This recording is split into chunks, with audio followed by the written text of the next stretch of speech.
नमस्कार, अथांग रेसिपीमध्ये आपलं स्वागत आहे।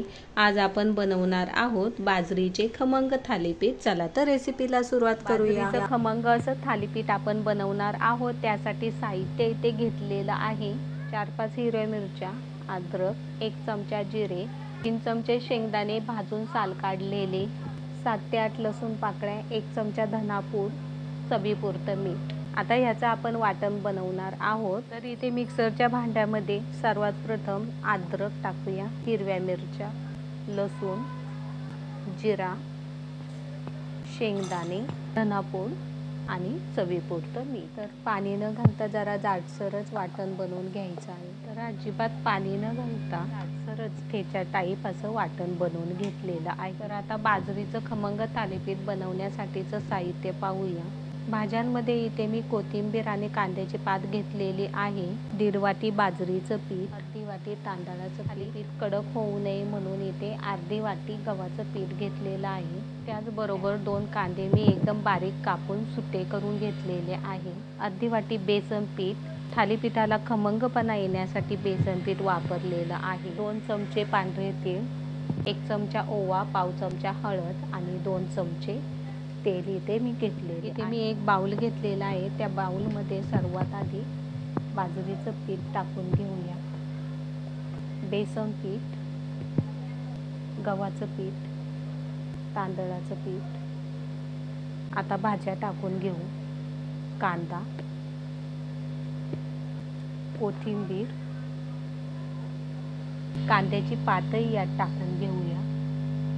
आता हे सर्व साहित्य हाताने चांगलं मिक्स करूया, म्हणजे पिठाला चांगले लागले जाईल। पूर्ण चांगलं मिक्स झाल्याच्या नंतरच आपण सर्व मसाले टाकून हे पीठ मळून घेणार आहोत। साहित्य अगदी पिठाच्या कणाकणाला लावून घ्यायचं आहे। तर यामध्येच हळद टाकूया,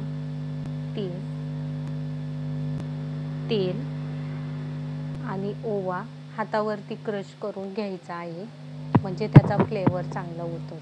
तर या वाटण हातावरती क्रश करून ओवा टाकायचा आहे। हे सर्व साहित्य पुन्हा एकदा मिक्स करूया। आता हे सर्व एकदा पुन्हा मिक्स करून घ्यायचं। हे सर्व छानपैकी मिक्स झालेलं आहे। आता एकदम पाणी न ओतता लागतच थोडं थोडं पाणी ओतून आपल्याला पीठ मळून घ्यायचं आहे। तर हे साधारण भाकरी करण्यासाठी आपण पीठ मळतो त्यापेक्षा जरासं सैलसर पीठ मळायचं आहे। तर अगदी छानपैकी पीठ मळून झालेलं आहे।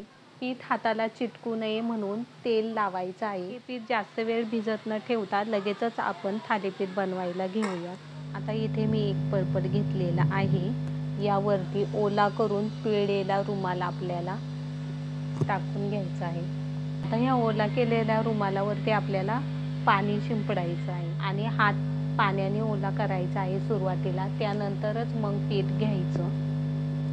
गोळा बनवून आपण थापायला घेणार आहोत। थोडंसं हाताला पुन्हा पाणी लावायचं आणि बाजरीचं खमंग थालीपीठ थापून घ्यायचं आहे।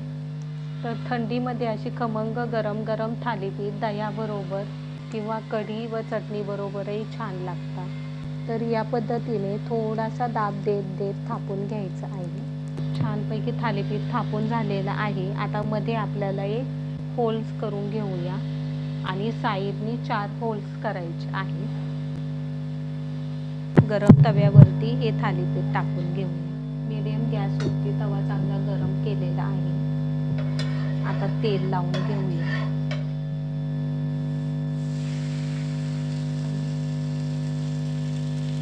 थालीपीठ तव्यावरती टाकताना अगदी रुमालासहित उचलायचं आहे आणि लगेच रुमाल काढून घ्यायचा आहे। आता हे होल जे केलेले होते ह्या होल्समध्ये आपण तेल सोडून घेऊया। सर्व होल्समध्ये तेल सोडलेले आहे। हे थालीपीठ मीडियम गॅसवरतीच आपण भाजणार आहोत। तर आता आपण पलटी करून घेऊया। आता दुसऱ्या बाजूनेही थालीपीठाला तेल लावून घ्यायचं आहे। तर आता आपलं थालीपीठ तयार झालेलं आहे, एका ताटामध्ये काढून घेऊया। तर अशा प्रकारे बाजरीचे खमंग थालीपीठ तयार आहे। ही रेसिपी आवडल्यास अथांग रेसिपीला लाईक करा, शेअर करा, सबस्क्राईब करा, खा आणि स्वस्थ राहा।